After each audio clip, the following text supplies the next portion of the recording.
श्री राम जय राम जय जय राम, श्री राम जय राम जय जय राम,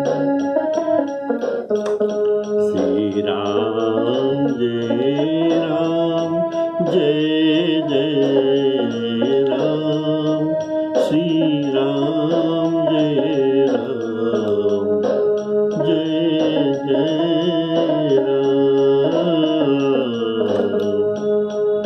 जय जय राम। आदरणीय श्रोता बंधुओं को सादर सप्रेम राम राम कहकर सबको श्री राम कथा के लिए सादर स्वागत करता हूँ। बोलिए सियावर रामचंद्र की।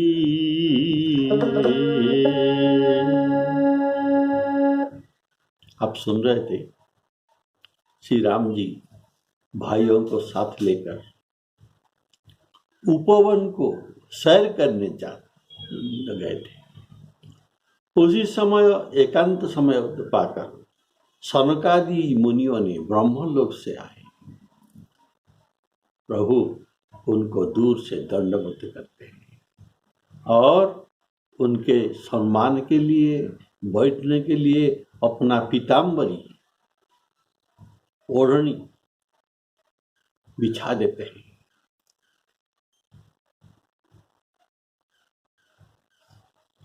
मुनियों के बैठने के लिए।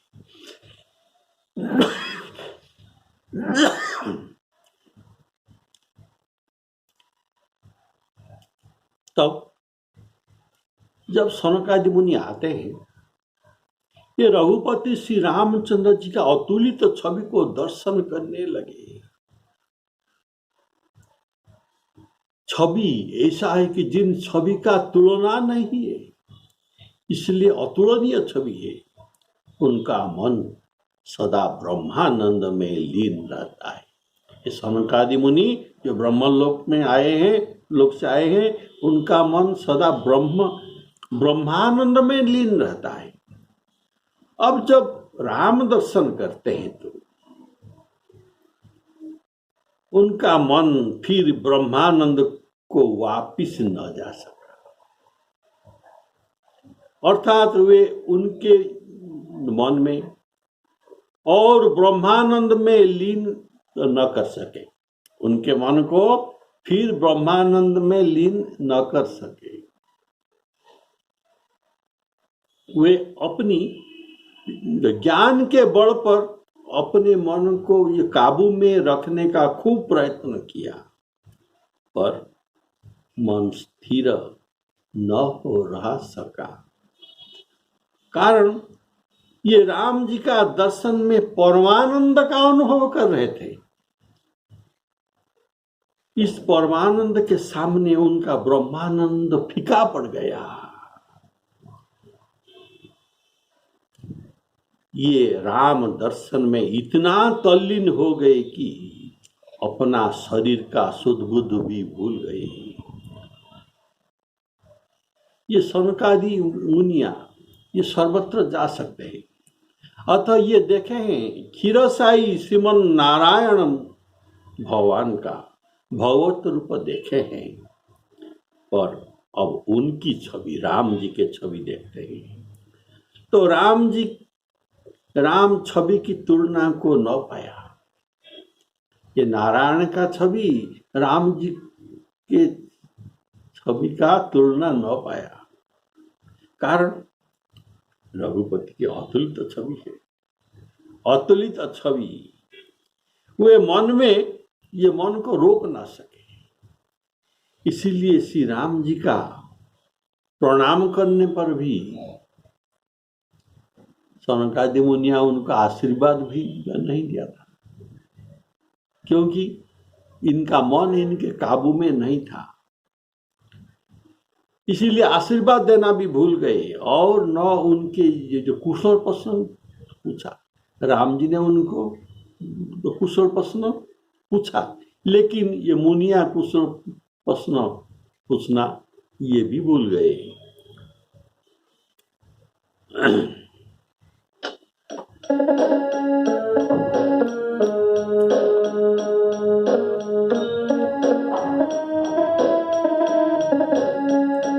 कीन दंडवत तीनियो भाई, सहित पवन सुत सुख अधिकाई। मुनि रघुपति छवि अतुल बिलोकी, भये मगन मन सके न रोकी।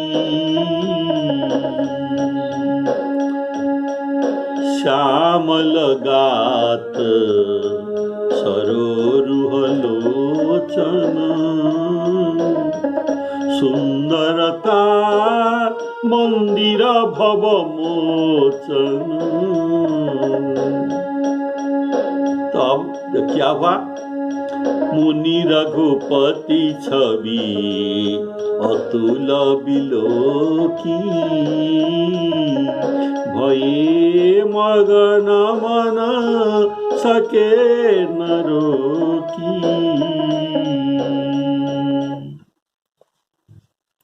शंकर भगवान कहते हैं कि श्री राम जी के शरीर श्यामल वर्ण और उनके नयन,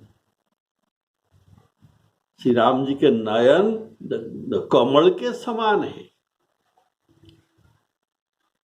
इसीलिए उन्हें कमलोचन कहा जाता है।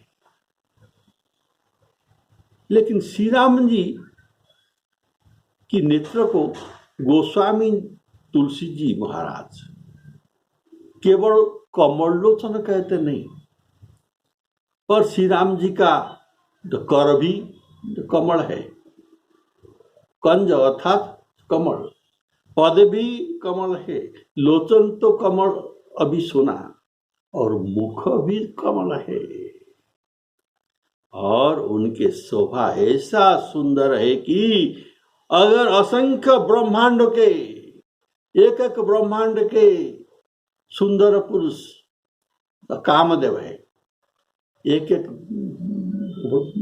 ब्रह्मांड से अर्थात असंख्य ब्रह्मांड से असंख्य ये कामदेव का छवि को इकट्ठा किया जाए तब भी श्री राम जी के सौंदर्य के समान ये तुलना नहीं हो सकता।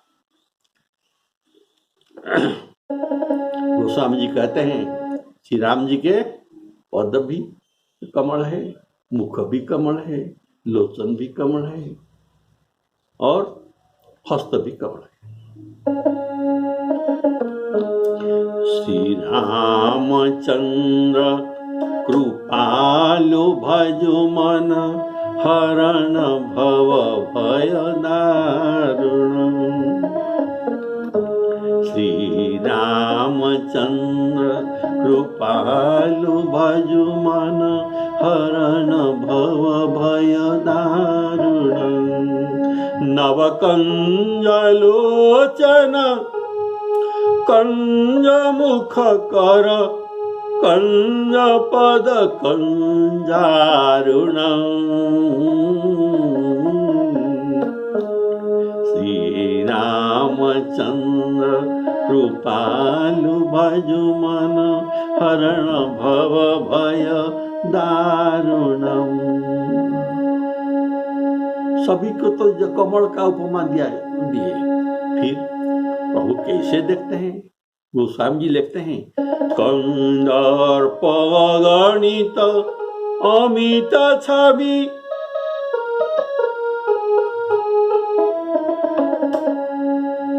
कंदर्प गणित अमित छवि, नव नील नीरद सुंदर। पटपीत मानहु तड़ित रुचि सुचि, नौमि जनक सुतावर। श्री रामचंद्र कृपालु भजो मन हरण भव भय दारुण।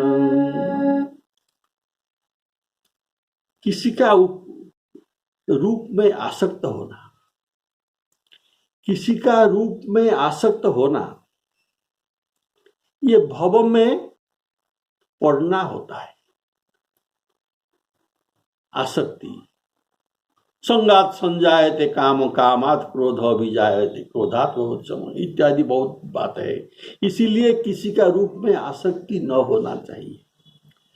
अगर होना तो ये संसार को जाने के लिए रास्ता है। इनका भव भय जन्म मरण तक छूट नहीं सकता, क्योंकि इनके मन में आसक्ति है। और श्री राम जी के अतुल रूप में आसक्ति हो जाना ये भवमोचन है। बोलिए श्यावर रामचंद्र की, अर्थात संसार चक्र से छुड़ाने वाले हैं। श्री राम जी जब वन में गमन कर रहे थे, उनको सब देखते हैं, जड़ चेतन जीव सब उनको दर्शन करते हैं। जो जो भगवान श्री राम जी को दर्शन करते हैं, ये सभी मोक्ष पद पाने वाले, परम पद पाने वाले हो गए, इनके योग्य हो गए।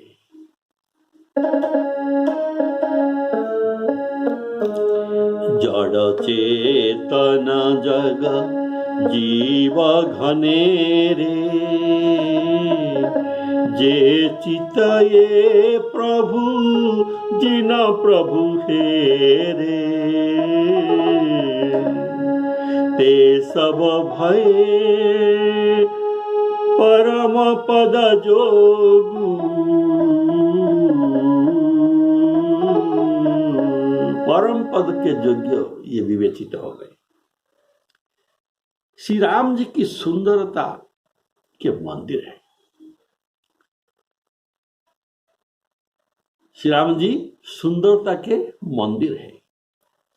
यहां त्रैलोक की शोभा इकट्ठा हुई है। त्रिलोक में जितनी शोभा है, ये सब राम जी में इकट्ठा हुए हैं। अतः ये श्री राम जी शोभा के मंदिर है। इनके दर्शन मात्र से भव भय नाश हो जाता है। भव भय क्या है? पुनरपि जन्म पुनरपि मरण पुनरपि जननी जठरे शयन। जन्म जरा मृत्यु ये सब भव भय है। श्यामल गात प्रभु का शरीर कैसा है? नीलांबुज श्यामल कोमलांगं। तो यहाँ कहा गया है श्यामल गात सरसी रुहलोचन।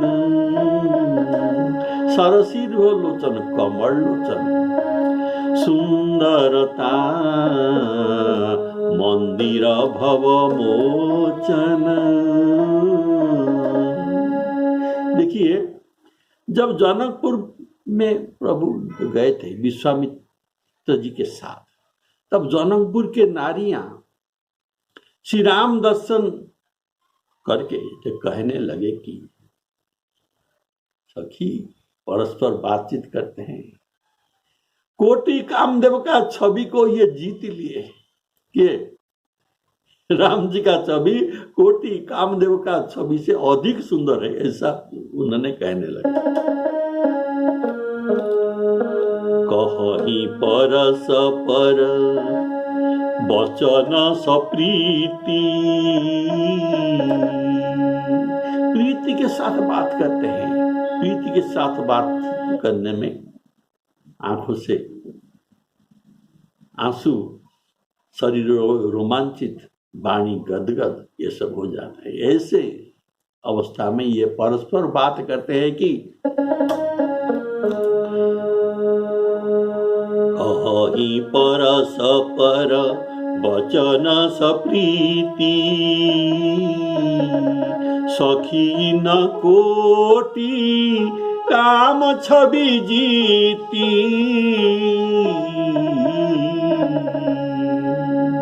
कोटि कामदेव छवि को इनका छवि जीत लिया। और एक बात है, जब जनकपुर में विदेह राजा श्री राम लक्ष्मण के छवि को दर्शन करते हैं, आप जानते हैं ये विदेह राजा अर्थात ये महान ज्ञानी है, जगत का सर्वश्रेष्ठ ज्ञानी रूप में ये परिचित है। और विदेह इनका देह के साथ कुछ संपर्क भी नहीं, इसलिए इनका नाम विदेह, विहीन देह इति विदेह, अर्थात इनके देह के साथ कुछ भी संपर्क नहीं। तो ये देखते हैं महान ज्ञानी जो ब्रह्मलीन विज्ञानी सदा ब्रह्मलीन रहते हैं, तो ब्रह्म ज्ञानी ये राम जी का छवि को दर्शन करते हैं। तो कैसे श्री रामचंद्र जी का मनोहर और मधुर मूर्ति को देखकर ये विदेह महाराजा और भी विदेह हो गए। ये तो विदेह थे ही, लेकिन विशेष विदेह हो गए।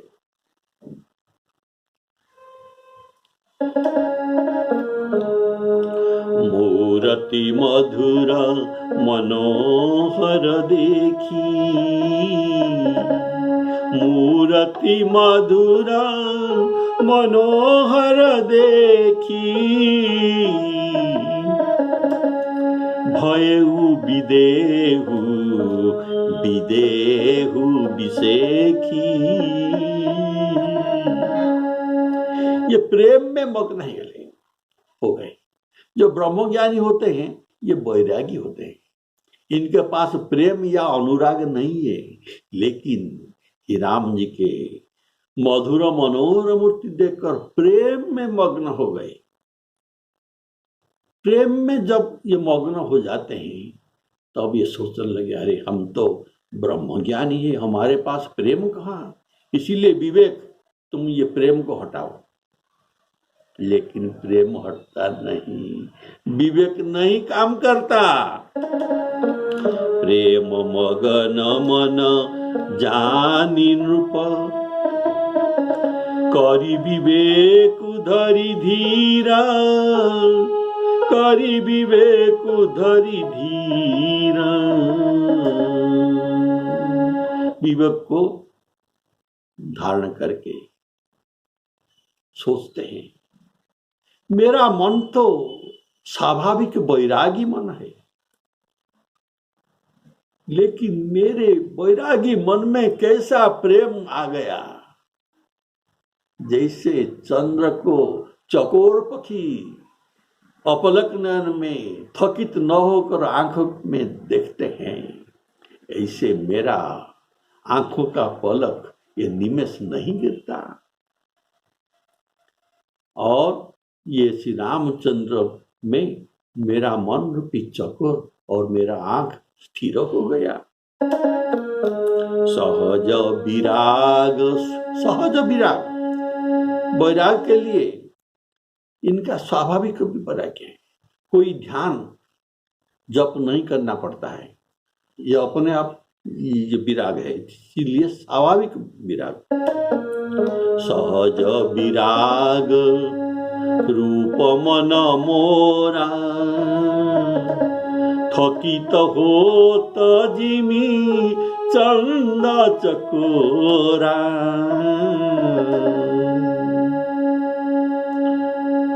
तो ये कहते हैं, इनको देखकर, ये रामचंद्र का मनोहर छवि को देखकर मुझमें विराग के स्थान पर अनुराग आ गया। तो विरागी का विपरीत है अनुराग। ये विपरीत कैसा है? मैं तो वैरागी हूं, मेरे पास तो अनुराग रहना नहीं चाहिए, लेकिन इनको देखकर मेरा मन साधा अनुराग भी नहीं, अति अनुराग में मन डूब गया। और मेरा मन जो ब्रह्म सुख में सदा डूब कर रहता था, ये मेरा ब्रह्म सुख भी भाग गया। इनहि विलोकत अति अनुरागा, इनहि विलोकत अति अनुरागा। बरवस जबरदस्त भाग गया। बरवस ब्रह्म सुख ही मनु त्यागा। तो आप राम जी के ऐसा रूप सुनते हैं तो सनकादि मुनि अब आए, ये भी देखते हैं, ये तो ब्रह्म ज्ञानी है, तो इनका मन में क्या होता है ये सुनिए। सनकादि मुनि श्री राम जी को एकटक देखते, एकटक नयन में देखते हैं, इनका पलक नहीं गिराते। क्योंकि पलक क्यों नहीं गिराते? पलक मारने से दर्शन में विक्षेप आ जाएगा, पूरा दर्शन नहीं हो सकता, इसलिए पलक नहीं मारते। पलक मारने में दर्शन में विक्षेप हो जाएगा। इधर श्री राम जी हाथ जोड़े, माथा नवाकर उनके सामने खड़े हैं, और इधर मुनियों का आंखों से प्रेम जल निकलता है, देह पुलकित रोमांचित होता है। स्रवत नयन जल पुलकित गाता। तो मुनियों के ऐसे दशा है। ये दशा श्री राम जी देखते हैं, ये मेरा रूप दर्शन करके इनका पुलक शरीर और नेत्रों से आंसू बह रहे हैं। ऐसे दशा देखकर श्री राम जी के नेत्रों से भी आंसू निकल आए, और इनका शरीर भी पुलकित हो गया श्री राम जी के कारण। आप जानते हैं, जे जथा मां प्रपद्यन्ते तांस्तथैव भजाम्यहम्।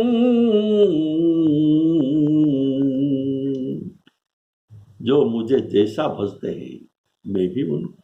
तो अगर कोई उनके सामने आंखों में आंसू बहाकर प्रेम से गदगद होता है तो राम जी कैसे रह सकते? ये भी पुलकित होकर आंखों में आंसू निकलना है। तो इसलिए यह बात मन में रखना चाहिए। अगर हम श्री राम नाम जप कर राम जी को ध्यान करें तो श्री राम जी भी हमारा नाम जप करके हमारा ध्यान करेंगे। यह गीता के वाक्य है, जे जथा मां प्रपद्यन्ते तांस तथैव भजाम्यहम्। ये वाक्य भगवान का सत्य वाक्य है। तो इसीलिए मुनियों का जैसे दशा हुआ, प्रभु का दशा भी ऐसे हुआ, पुलकित हो गया। तब प्रभु ने हाथ पकड़कर मुनियों को बैठाए। प्रभु तो अपना पीताम्बर बिछा दिए थे, लेकिन मुनियों वहां बैठे नहीं थे, इसीलिए प्रभु उनके हाथ पकड़कर बैठा दिए और अत्यंत सुंदर वचन बोले। श्री राम जी तो सुंदर वचन बोलने वाले हैं, तो ये अत्यंत सुंदर वचन बोलते हैं। तो इनका अत्यंत सुंदर वचन आप सुनेंगे, आप कुछ देर में सुनेंगे क्या सुंदर वचन है बोलते हैं। एकटक रहे निमेष न लावही, एकटक रहे निमेष न लावही, प्रभु कर जोरी शीश नवावही, तिनके दशा देखी रघुबीरा, स्रवत नयन जल पुलक शरीरा, कर गही प्रभु, हाथ पकड़कर प्रभु ने कर गही प्रभु मुनि बर बैठारे, परम मनोहर वचन उचारे। प्रभु हाथ जोड़कर शीश नवा रहे हैं। यह मुद्रा श्री राम जी को अत्यंत प्रिय मुद्रा है। हाथ जोड़कर शीश नवाकर किसी को प्रणाम करना, ये राम जी का प्रिय मुद्रा है। तो वही प्रिय मुद्रा ये प्रदर्शन करते हैं। गोस्वामी यह बात विनय पत्रिका में इसका प्रमाण देते हैं कि भगवान का यह प्रिय मुद्रा है। तो कैसे? भलो मानी रघुनाथ, भलो मानी रघुनाथ, रघुनाथ अच्छा मानते हैं किसको? जोरी जो हाथ माथ नाई है, जोरी जो हाथ, हाथ जोड़कर जो माथा नवाते हैं, श्री राम जी उनको प्रिय मानते हैं। अच्छा लगता है, वाह बहुत बढ़िया लोग हैं, ये हाथ जोड़कर माथा नवाकर प्रणाम कर रहे हैं। जोरी जो हा भलो मानी रघुनाथ, जोरी जो हाथ माथ नाई है, तत्काल तुलसीदास जीवन जन्म को फल पाई है। यह बात विनय पत्रिका में गोस्वामी जी वर्णन किए हैं। इसी से वे स्वयं भी जिनको जैसा पसंद है ये भी ऐसा आचरण करते हैं। तो प्रभु ने भी हाथ जोड़कर माथा नवाकर मुनियों को प्रणाम करते हैं। इसी से स्वयं इस मुद्रा को व्यवहार करते हैं। तो इनका मुद्रा कैसा था? एकटक रहे निमेषन लावही, प्रभु कर जोरी शीश नवावही। ये कर जोरी शीश नवावही, ये भगवान की प्रिय मुद्रा है। मुनियों के प्रेम दशा को प्राप्त देखकर श्री राम जी स्वयं भी प्रेम के दशा को प्राप्त हो गए। आपने सुना, ये यथा मां प्रपद्यन्ते तां तथैव भजाम्यहम्। अतः श्री राम जी के कमल नयन जल भर गया। दिन के दशा देखी रघुबीरा, स्रवत नयन जला पुलक शरीरा। प्रभु मुनिवरों के हाथ पकड़कर अपनी बिछा हुआ पीताम्बर वस्त्र पर बैठाते हैं। कारण प्रभु जान गए कि हमारे पीताम्बर पर बैठने के लिए उन्हें संकोच हो रहा है। बोले श्याम रामचंद्र की जय। इसी से हाथ पकड़कर बैठाना पड़ा। तब मुनिया सोचने लगे कि श्री राम जी ये तो सच्चिदानंद ब्रह्म है, वे अपने भक्त वात्सल्यता हम पर दिखाते हैं, किसी को हाथ पकड़कर बैठाते हैं, बच्चा को तो हमें ये बच्चा समझते हैं और हम पर वात्सल्य भक्त वात्सल्य भाव ये प्रदर्शन करते हैं। अर्थात ये सब बात भगवान आचरण करते हैं। कैसे प्रणाम करना चाहिए ये हमको सिखाते हैं। कारण जैसा बड़े लोग आचरण करते हैं हम उनके आचरण पर वैसा ही आचरण करते हैं। ये गीता के वाक्य है। जत जत आचरते श्रेष्ठ तत्तो देवेतरो जनाः, सजत प्रमाणं कुरुते लोकस्तदनुवर्तते। एक लोक संग्रह के लिए प्रभु आचरण करके स्वयं आचरण करके सिखाते हैं कैसे प्रणाम करना चाहिए। तो कर जोरी प्रभु मुनि बर बैठारी परम मनोहर बचन उचारी।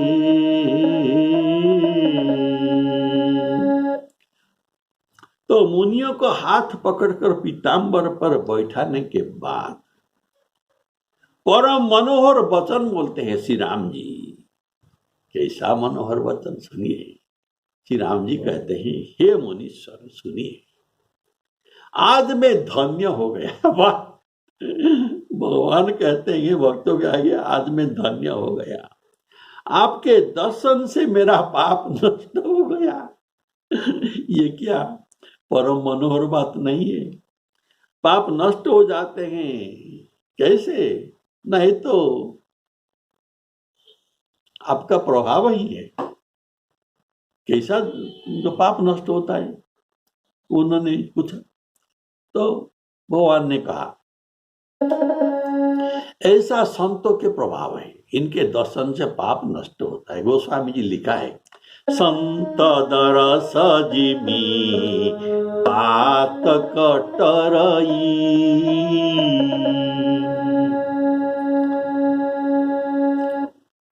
इनके दर्शन से पाप क्षय होता है। इनके बाद कथा श्रवण करने में पाप क्षय होता है। इनके स्पर्श करके प्रणाम करने से पाप क्षय होता है। तो तीनों प्रकार से संतों के द्वारा पाप क्षय होता है। कैसा? दरस परस मज्जन रूपाना। जैसे तीर्थराज प्राय को दर्शन करने से पाप क्षय होता है, मज्जन स्नान करने से और जलपान करने से पाप हटता है। ऐसे संतों की स्पर्श करने से, चरण स्पर्श करने से, इनके दर्शन से और इनका कथा श्रवण से पाप नष्ट होता है। गोस्वामी जी कहते हैं, ये संत, ये चलता फिरता त्रिवेणी संगम है, तीर्थराज है। ये चलता फिरता तीर्थराज। तीर्थराज में तो तीन चीज होना चाहिए, गंगा जमुना सरस्वती। तो ये संतों के पास ये गंगा जमुना सरस्वती तो कहाँ से आ गया? हाँ, इनके पास है। तो ये कैसे? न राम भगति जहाँ सुरसरी धारा। ये जो राम भक्ति प्रचार करते हैं, ये गंगा नदी बहती है। राम भगति जहाँ सुरसरी धारा। और जो कर्म कथा, विभिन्न जो करणीय वस्तु, अकरणीय वस्तु, विधि वस्तु जो वर्णन करते हैं, यह जमुना नदी है। और ब्रह्म ज्ञान जो कहते हैं, यह सरस्वती नदी। राम भगति जहाँ सुरसरी धारा। सरसई ब्रह्म विचार प्रचार। विधि निषेधमय, यह विधि है और ये निषेध है। विधि निषेधमय कलिमल हरणी। कर्म कथा रवि नंदिनी बरनी। रविनंदनी ये जमाना दिए। तो ये तीनों संतों में है। तो ये तीर्थराज, चलता फिरता तीर्थराज प्रयाग है। तो श्री राम जी कहते हैं, बड़े भाग्य से सत्संग प्राप्त होता है, उससे बिना परिश्रम भव का नाश हो जाता है। इसलिए मैं धन्य हो गया आपके दर्शन से, ऐसा प्रभु का वाक्य है। आज धन्य में धन्य मुनीसा, तुम्हारे दरस जागी अघ खीसा बड़े भाग पाइय सतसंगा बिनहि प्रयास होई भव भंगा। सत्संग प्राप्त ये साधारण चीज नहीं है, बिनु हरि कृपा ये संभव नहीं है। बिनु सतसंग विवेक न होई, राम कृपा बिनु सुलभ न सोई। नारद जी और सनकादि मुनियों ये नित्य तो अयोध्या आते हैं। नारदादि सन कादि मुनीसा दर्शन लागी कौशलाधीसा। दर्शन करने के लिए दिन प्रति सकल अयोध्या वही, देखी नगर विराग विश्रावही। और ये ब्रह्मलोक निवासी मुनियों व महर्षियों नित्य सरकार के दर्शन के लिए आते हैं, दर्शन करते हैं, पर अपना दर्शन नहीं देते। वे अलौकिक रूप में आते हैं, दूर से दर्शन करके ये चले जाते हैं।